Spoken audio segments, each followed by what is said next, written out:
I'm proud of a lot of the decisions that were made, certainly the acquisitions. I'd say of all of them, probably Pixar because it was the first, and it put us on a path to achieving what I wanted to achieve, which is scale when it came to storytelling. That was probably the best. And you faced, I mean, your own board, you were uncertain whether you were going to get it passed. Eisner came back to say, don't do it. Yeah. He subsequently, we had a long conversation about that years later, and he admitted that he was wrong about that. I think there was a lot of emotion at that point for him, having left Disney and under such strange circumstances with Steve. But looking back, and when he reflected on it with me, he admitted that I did the right thing. Well, you know, it's funny because I remember interviewing you and Jobs that afternoon after you announced it, and I was, basically focused on the price. And I think man, you're paying an awfully high multiple. Many people may not have understood how incredibly important it was to sort of set a new direction for the company. Yes. And revitalize animation. Well, that's exactly what I wanted to do.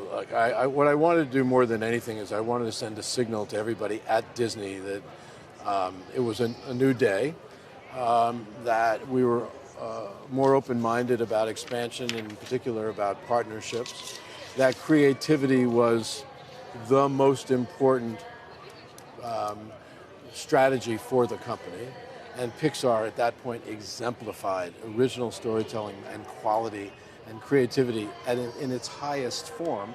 And then there was the Steve factor, which I sometimes call the cool factor, which is what Apple was, what Steve represented, the fact that Steve would embrace not just Disney, but me, and the vote of confidence that Steve gave in me, and Steve becoming a member of the board and our largest shareholder. And I was all tied up in my desire to not only grow content, but to reposition Disney to our employees, to our shareholders, and to our customers. Mm-hmm. And the price, you mentioned it, also factored in my desire to revitalize Disney animation, which we did.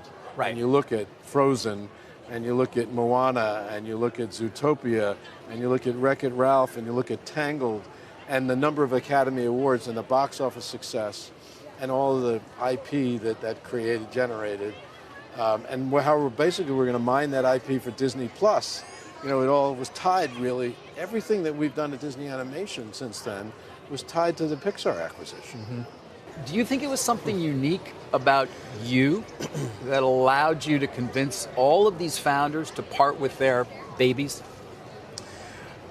In all cases, I developed a trust with them, and that I convinced them would serve them well if they sold to us, meaning in Steve's case, he owned half of Pixar, publicly traded company, and converted his ownership of Pixar into all Disney.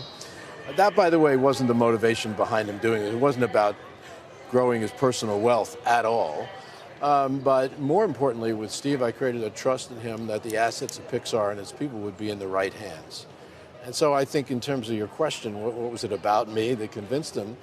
First of all, it was me, meaning it was singular in terms of, I didn't do the deal myself, but it was singular in terms of the pursuit, one-on-one in some cases, being as candid as I possibly could be, and I think as authentic as I could be, in developing a relationship, even if it was developed over a relatively brief period of time, and